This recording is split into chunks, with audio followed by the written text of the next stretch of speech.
By the Grace of Lady Vader. Chapter 11. Once there, you will both find Yoda, the Jedi Master who instructed me. The tingling sensation that accompanied the remembrance of those words flitted up and down Luke's spine and out through his fingertips. A Jedi Master. A real, live Jedi Master. He still regretted not bringing Leia with him as instructed, but he had to admit that a part of him was a little bit glad. He wasn't sure if she would have understood how much all of this meant to him, and while he was usually indulgent of her rather dismissive or downright hostile attitude towards things Jedi, he was happy not to have to deal with that now. Until seeing Ben, Luke hadn't admitted to himself how lonely he had been the past 3 years since leaving Tatooine. He cared greatly about his friends in the rebellion, but there was a heavy, if noble, burden he had been forced to shoulder on his own, being the last Skywalker and the last Jedi. On both counts, he hoped desperately that he would be able to do the right thing and make his father proud somehow. But it was hard to become a Jedi in a vacuum, and self-teaching, when he was sure he didn't know anything, was completely unsatisfying. Knowing that he would have a teacher, and it was Ben Kenobi's teacher, he couldn't have hoped to be so lucky, and R2 began whistling excitedly, and Luke glanced out of his X-Wing at the planet quickly approaching just ahead of him. "That's it, Dagobah." The droid gave him a series of agitated beeps. "No, I'm not changing my mind about this." Luke caught himself and wondered at what point he had begun to sometimes understand and answer R2 without the readouts. "I'm not picking up any cities," he muttered to himself. He wasn't sure what to make of that, but he figured it could make some sense. After all, Ben had hidden out on Tatooine, so it wasn't surprising that a Jedi had also chosen a backwater planet to live on. As long as he was picking up some life readings, and he was getting plenty, things were fine. More beeping, and Luke almost ignored it, except that the droid sounded almost worried. He smiled. "Yes, I'm sure this place looks perfectly safe for droids." R2 snorted. As Luke started his landing cycle, tree branches appeared out of nowhere, hitting his view screen and knocking his ship even further off balance. For a second, Luke panicked, realizing he was much closer to the ground than he had thought, and there was no chance that his X-Wing would be ready to land. He braced for the crash. Instead, water splashed up and over his hull, and they landed almost softly in a lake. Luke heaved a grateful sigh of relief. Then he looked around.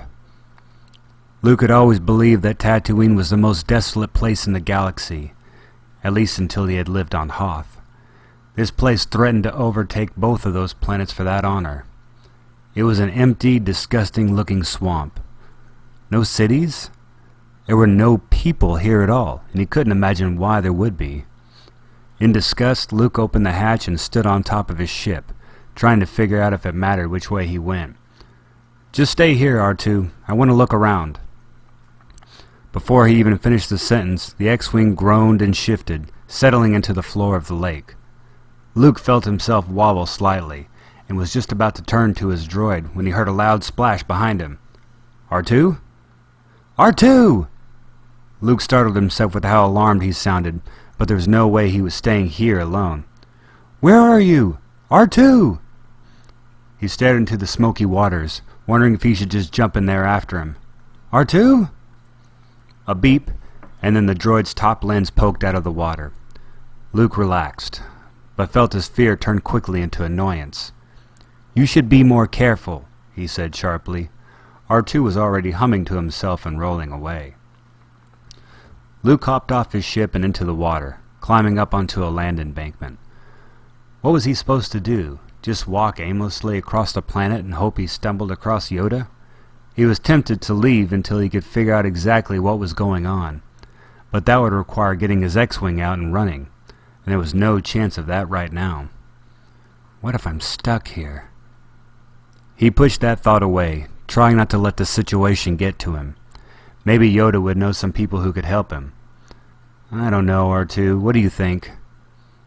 Luke glanced down and gasped in horror as he saw a creature swim quietly behind his unsuspecting friend and pull R2-D2 underneath the water. There was no time to react. By the time he pulled out his lightsaber, the water was again still, and the swamp was silent. He really was going to have to dive in and fight a monster to save that droid. He stood at the edge of the water, blaster ready, completely unnerved. "Come on, R2, come on." Then violently, "Come on!" Luke jumped at the sudden movement in the water and watched in amazement as R2 sailed over his head like a rocket, landing with a loud crash within the forest. He found the droid lying on its head. "Are you all right?" He was functioning at least, as his non-stop beeping attested to. Luke leaned down to help him back up, and was suddenly glad he hadn't gone after him in the lake. He had forgotten how heavy R2 actually was. There was no way he was going to be able to just grab him and pull him to shore. "You're lucky you don't taste very good," he said wryly. He looked over the droid, covered in some sort of gunk and a whole lot of mud, but fine otherwise. With that excitement over, Luke felt the tingling, agitated feeling return. It was much stronger this time, and put his whole body on edge. The way he had felt when that strange vision had come to him earlier, a feeling he thought he might have had one time or another his whole life, whether or not he knew it was supposed to mean.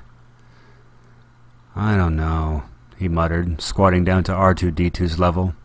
"This has got to be a mistake." A loud beep of assent. "But there's something about this place. I feel like I'm dreaming or something." R2's only answer was to spit out some of the mud that was clogging his systems. Luke groaned. What a mess this was. The cold mist of antiseptic spray was always a shock against his scalp, both revolting and comforting in its sudden, cleansing touch. Above him he could see the mechanical arms pulling his helmet upward into the sterilization chamber as the pinchers built into the back of his chair began daubing at the scars on his head. He was impatient with the process. He always was. But no matter how good the filtration in the suit, his own exertion always got the better of it eventually, and the smell would begin to work its way into the pneumatics, making him feel filthy. So he endured the procedure twice a day, without fail, no matter what chase he was involved in. Amidala had offered to do this, and Vader had thought it would be pleasant to replace the cold metal of the droid with his wife's warm hands. But when she had tried it, the image that had come to both of them was of the twins, as infants in a small tub, as she washed them with a soft cloth. It was an unwelcome image on many, many levels, and since that day, she had simply come into the chamber with him, to talk to him, and help pass the time as the droids did their work. Today her impatience matched his own. There was no room for pacing in the chamber, so she simply stood and tapped her fingers on her crossed arms. Sometimes she would forget the space limitation and take a step, only to find herself against a wall. Her gown and veils seemed to ripple, even in the still air, as if vibrating with their own heartbeat. The chamber was closed but not sealed. Vader wore a portable respirator mask for this, so she didn't require her own air supply. Where would he have gone, if not with her? It is possible, Amidala, that they do not regularly travel together. They may not have recognized their kinship. I know. I never should have let Bail adopt her. Never. I never should have allowed Obi-Wan and others to convince me to separate them. Vader let the silence spin out. He did not wish to discuss her decision at the time of the twins' birth, nor did he want to open the door on her continued evasion of who the others might be. Other Jedi, no doubt.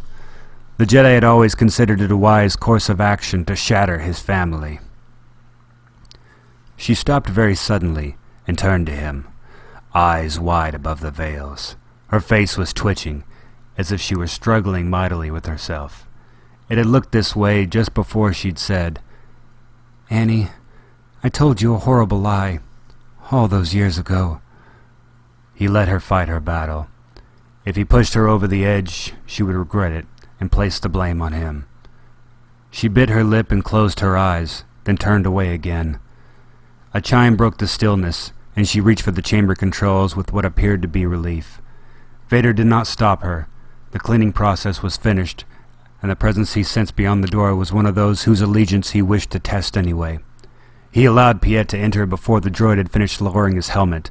The last thing he felt before he was sealed into his suit was the soft breath of Amidala's veils against his cheek as she passed. "Yes, Admiral?" she said. Piet paused a moment. They all did when she addressed him directly in Vader's presence, then said, "My lady, Lord Vader, we are pursuing the Millennium Falcon, but is in it an asteroid field. We are taking losses in our flight squadrons." The droids made the last adjustments to the helmet, and Vader turned to face the newly made Admiral. "Asteroids do not concern me, Admiral. I want that ship, not excuses." Piet looked dubious, but said, "Yes, Lord." "Are we in position to minimize losses among the men without risking the Falcon?" Amidala asked abruptly. Vader raised a hand to give Piet permission to answer her directly. He considered it an intelligent question. Piet nodded. "My lady, we have the firepower to destroy the asteroids, but both our men and the crew of the Millennium Falcon would be exposed to greater risk from such destruction. Our best hope is to simply pursue them through." And an intelligent answer. Piet should have had command of the Executor in the first place. "You are performing well, Admiral," he said. "See that it continues." "Yes, Lord." Piet started for the door, then stopped halfway. Vader felt a certain nervousness coming off of him. "My lord." He turned to Vader again, then his eyes went to Amidala and remained there. "My lady, there is a matter of which I believe you should be aware." "What is it, Admiral?" Amidala asked. "Admiral Ozel has been given command of the Iron Will." "Unsurprising," Vader said. "As commander of this flagship, I was tracking communications. He made direct contact with the Emperor's palace on Coruscant, and was granted his new command by Imperial fiat." "So it begins." Vader raised his head and met Amidala's eyes. Any traces of disagreement between them evaporated at this. None of them had failed to note that Piet had considered the move both threatening and directed against them. There had been no thought that Vader had been consulted, or that Ozel's presence on the Iron Will was not hostile. Piet was not force-sensitive in any meaningful way, but he was one of the most observant officers in the fleet. He had noticed. He may not have realized what he was noticing, but he'd known to report this, known it would be of interest. "And you have taken it upon yourself to question the decisions of the Emperor?" Vader let his voice roll dangerously through the room, and he forced the door into the corridor slide shut and lock. Beyond Piet, Amidala had stiffened her shoulders and was in a state of high alert. She recognized the rules of this particular engagement. If Piet failed this test, he would not leave the room alive. "My lord." "Admiral?" "I believe that—" Piet swallowed with an audible click. "I believe that Ozel might pose a danger to yourself and her ladyship." "Ozel is an incompetent fool." "To speak more precisely, my lord, I was troubled by the possibility that he has supporters in powerful positions, supporters who could pose a more credible threat to you both." "Cleverly spoken," Amidala said softly. Piet's eyes suddenly flicked away from her, seeking Vader now. Strange. Vader reached out and touched the force around Piet. His nervousness was spiking around him like a thunderstorm, and it was tied to Amidala somehow. She was reaching him in a way Vader could not.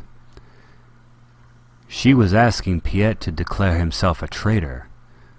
He let the control of the situation slide over to her, provisionally. She took a few steps towards Piet. "Why," she asked, "would those in powerful positions on Coruscant be a danger to my husband?" "My lady," Piet choked, not looking at her, "you must realize that you and your husband have enemies within the Empire." "And you are offering to side with us against them?" Piet did not answer. He stood between them, his eyes shifting back and forth. He trusted his guess. Vader knew that he would not have come this far if he had not trusted it. But he knew that if he were wrong, to speak the words Amidala was asking him to speak would forfeit his life. "You were asked a question, Admiral," he said, moving forward, one hand raised. "Yes," Amidala said, and Vader saw the shadowy motion of her veil being raised. The clear crystal lines of her profile glimmered in the room's dim lighting. "You were." Piet turned for the last time to face her and looked into her deep brown eyes as she stepped into the light.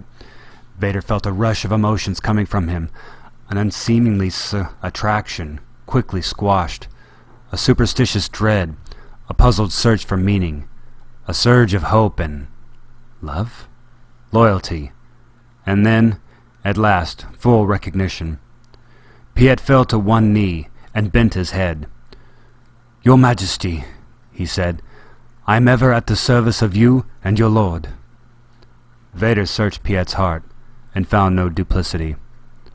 "Very well," he said. "You may go.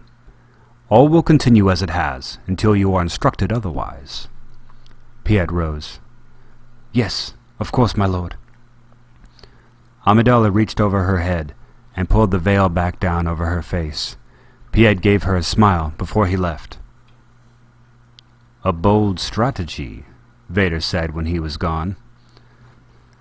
"Let us hope it has better results than my boldness has had in the past." Her eyes went to the large viewport where rocks were hurtling towards the Star Destroyer, deflected by the shields only meters beyond. "If this was a misstep..." "It was not." She walked to the expanse of transparent steel and spread her fingers out against it. "It will change, Leia. You'll have no need to fight anymore. Come home to me." Vader went to stand beside her, and together they watched the chase.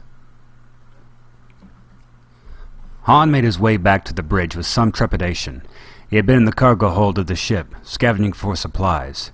He had found quite a bit that would be helpful under normal circumstances. But this wasn't the usual set of repairs. He certainly had never expected this hyperdrive to completely fail the way it had. Something told him that it would need to be replaced. But that wasn't an option right now, so he was just going to have to make the stupid thing work. He would have thought that should be enough to completely occupy his thoughts, but his mind kept wandering. Wandering to Leia. "Let's just say my past is catching up with me far faster than I ever wanted it to. And when it gets here, I'd rather not see those I care for hurt by it." Her past? What did that mean? He didn't believe for a second that she was referring to her life on Alderaan, or on Coruscant as a senator. Sure, her family always had entanglements with the rebellion, but beyond that, he thought she had led a relatively normal royal life.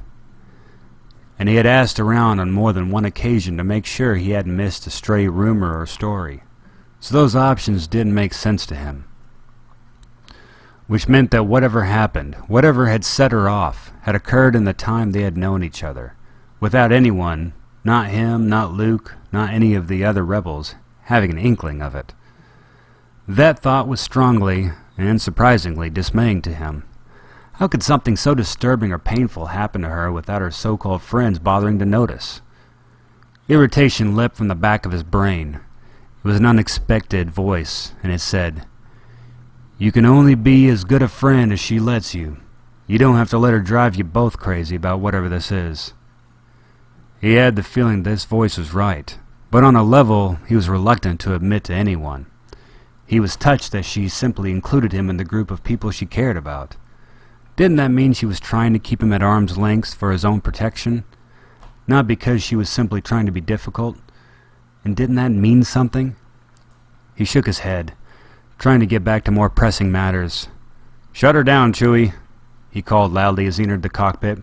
"Take all the systems offline and let's see what we can do about this." Chewie growled in acknowledgement. "Sir," 3PO inquired nervously, "I'm almost afraid to ask. Does that mean shutting me down as well?" Han noted that Leia bristled at the question, and Han could feel her gearing up for another fight over that droid of hers. Forget it. Wasn't worth it in the slightest as far as he was concerned. No, 3PO, I need you to talk to the Falcon for me. Figure out what's going on. Her response was to frown at him. Apparently, she wasn't in a peacekeeping mood, despite his little overture. Maybe her earlier confession had put her back on the defensive? He hoped not. But before he could deal with the question, the Falcon lurched forward and back for a few seconds. How strange. He had thought that this asteroid was big enough not to have tremors like this. Sir, it seems this asteroid isn't entirely stable. Han didn't even bother rolling his eyes. Chewie already had 3PO halfway out the door. Leia glanced at him furtively, but he caught it. There was a new tension between them because of the little she had managed to tell him earlier, and he didn't like it. His mind scrambled for some sort of joke, or anything to say, to break the awkwardness of the moment. Han, she began, A new tremor rolled through the ship, stronger this time, and throwing him into the captain's chair. Leia completely lost her balance, and Han grabbed her to keep her from falling, pulling her into the chair with him. What's going on with this cave, he wondered. If this asteroid were completely unstable, they'd be forced to leave before finishing the repairs, something they couldn't begin to afford. He glanced out of the view screen and listened to the continued rumblings from outside. Leia squirmed slightly, and he shushed her without really meaning to. She shoved at his arms. Let me go, Han. On the Hoth base, that tone of voice would have denoted an order, and everyone in the room would have jumped. But this was his ship, and he merely found it amusing. Don't go getting all excited, sweetheart. She rolled her eyes and snapped. It would take a little more than being held by you to get me excited, Captain. Han almost laughed out loud. It was rare for Leia to jump on an innuendo like that, and it opened up way too many easy comebacks for him, several of which would likely get him into huge trouble with her. Smiling, Han abruptly stood them both up and set her on her feet. Sorry, sweetheart. We don't have time for anything else. As he left, he could see Leia absolutely seething. Yep, the other responses would have undoubtedly gotten him killed. Yet, despite all of it, he couldn't help thinking that maybe having her to himself until they got to the rendezvous wouldn't be a bad thing. Despite her reluctance and his frustration, things suddenly felt as if though they were moving between them. Han knew it was unlikely he'd get a chance like this again. No matter how difficult it proved, he'd have to start making the most of it. Luke stumbled back slightly as he tried, unsuccessfully, to pull the last emergency package out of the back of the cockpit. This last piece had decided to make its mission in life to add another annoyance to Luke's own life, it seemed, and was wedged very firmly in the narrow space between the back of the pilot's chair and the rear of the cockpit. It was his portable power generator, an absolute necessity for his survival here, which might be longer than he liked, considering at the moment he wasn't exactly brimming with ideas on how to get his snub fighter out of the soupy muck it was slowly sinking into. Luke gave one final yank on the generator, and it abruptly popped free, and nearly sent Luke flailing backward off his precarious perch into the swamp.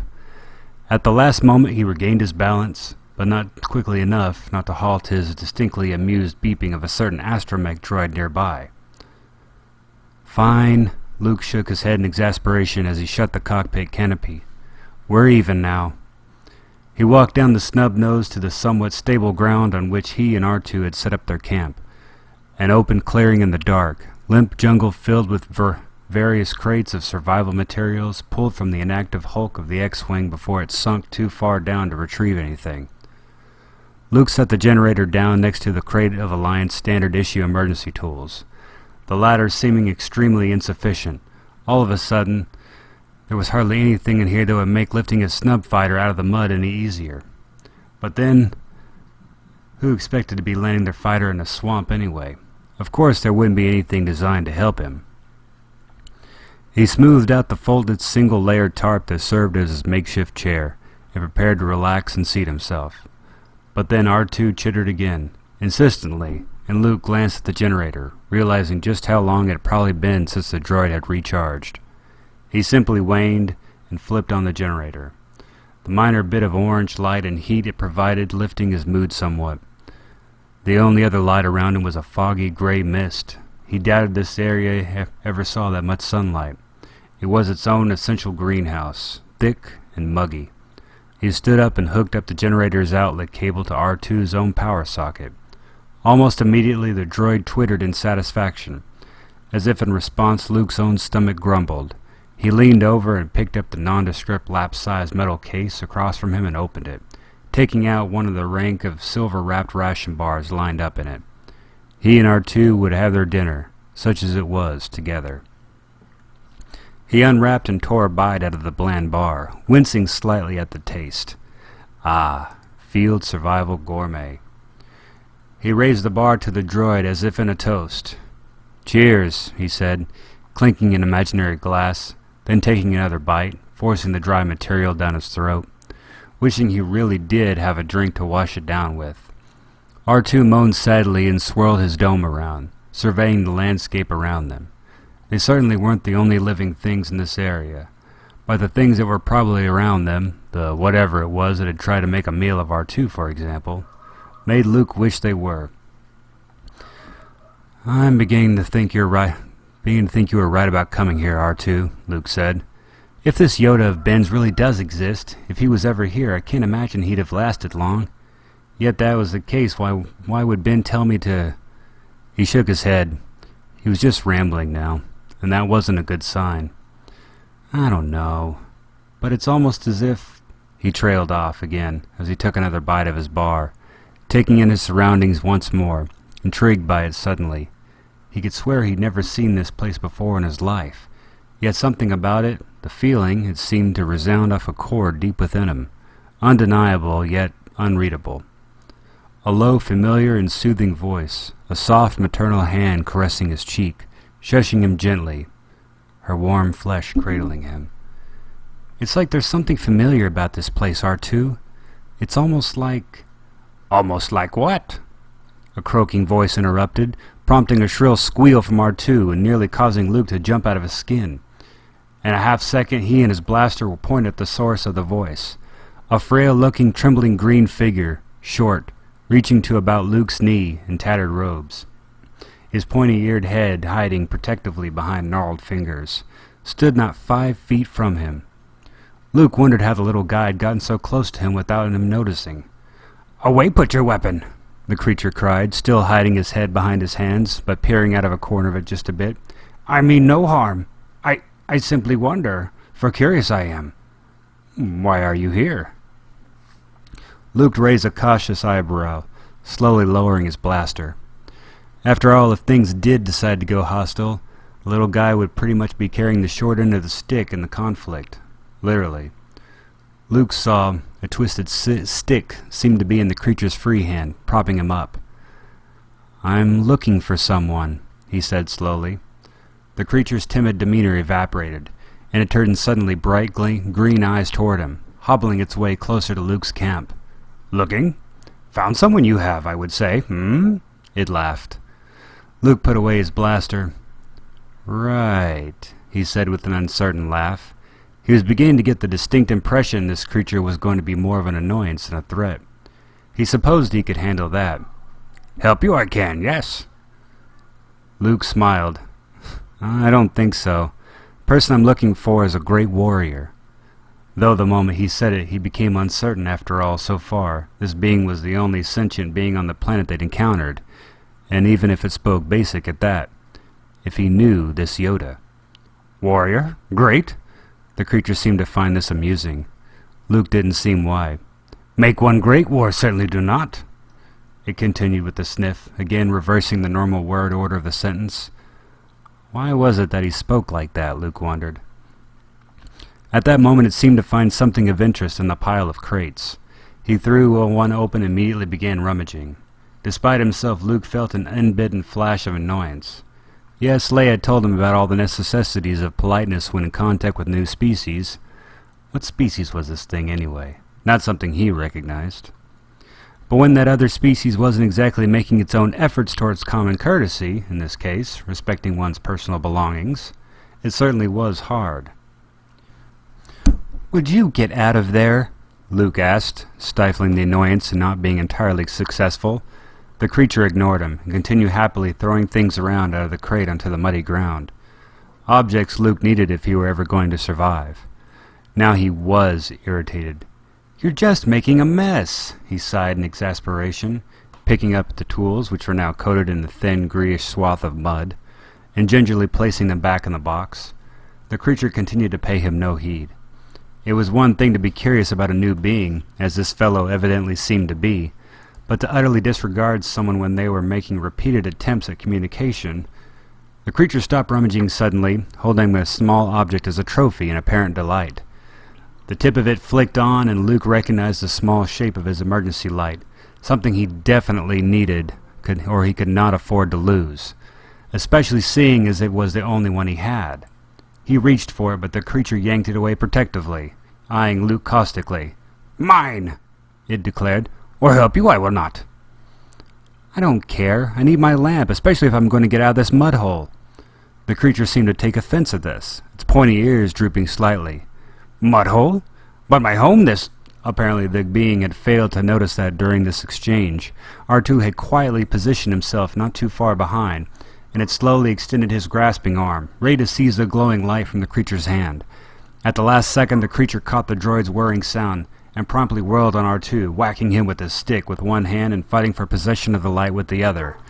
Pretty well, Luke might add. Luke could hear the whirring increase as R2 strained to get the light. "Mine!" the being shouted repeatedly. "Mine!" It finally yanked the lamp free, thunking R2 with his stick and humping triumphantly. Oh, let him have it, Luke thought. He survived on less before. Surely he'd find some way to manage without it. And maybe, now that the creature appeared to have what it wanted, it would leave him alone. "No! Stay and help you I will!" the creature declared suddenly as if in response. Had Luke been thinking out loud? That wasn't something he usually did. "Find this friend? Hmm?" "I'm not looking for a friend, little fella. If you must know, I'm looking for a Jedi Master." The ears on the creature suddenly perked up, and the creature's eyes widened as it stared up at Luke. "A Jedi Master you seek?" it asked in apparent awe. Luke's own curiosity was piqued. Judging by its reaction, the creature was clearly familiar, or at least heard of the Jedi. Maybe there was in fact one on this planet somewhere. "Why?" "I was told I could find him here," Luke replied slowly. The creature nodded emphatically. "Yoda! It is Yoda you seek, hmm?" All of Luke's previous annoyance evaporated to the gray mist around him, and he immediately stooped down to the creature. So there was in fact someone named Yoda, and if this creature knew him, then he probably wasn't too far away. "Do you know Yoda?" Luke asked him eagerly. The creature nodded even more emphatically. "Yes, yes, take you to him I will, if you like," it replied, breaking out in a sudden fit of chuckles. "Come, take you to Yoda I will, but first eat we must. Good food it is, not this gunk." He poked disapprovingly at the remains of Luke's ration bar. It began walking away into the mist, going a little ways before it stopped and turned back to Luke, waving the little lamp. "Come on!" Luke glanced at the creature uncertainly, then back at R2, who twittered softly. Luke exhaled and put his blaster in his holster, reaching for his father's lightsaber as well. For a moment Luke relished the feel of the cool metal of the hilt of his palm, wondering what his father had been thinking when he wielded the same weapon. It was the only tangible connection, aside from his own presence, of course. Luke had to his father, but still speaking of a legacy he knew he had the duty to uphold, if not for himself, then for Anakin Skywalker. And if this little creature could lead him to it. Luke stood up quickly, attaching the saber to his belt and quickly snatching a couple of rations. Just to be on the safe side, he told himself. "Stay here and watch the camp, R2. I'll be back in a while." The droid chittered loudly in protest and began wobbling back and forth on his wheels as Luke walked away. And who could blame him? He wouldn't like being alone any more than Luke did. Any more than Leia in her seething, closed-off emotional state probably did. Shunting his thoughts about how much he suddenly missed her and wished she were here with him out of his mind, he trudged off through the mud after the little creature, squinting through the gray fog.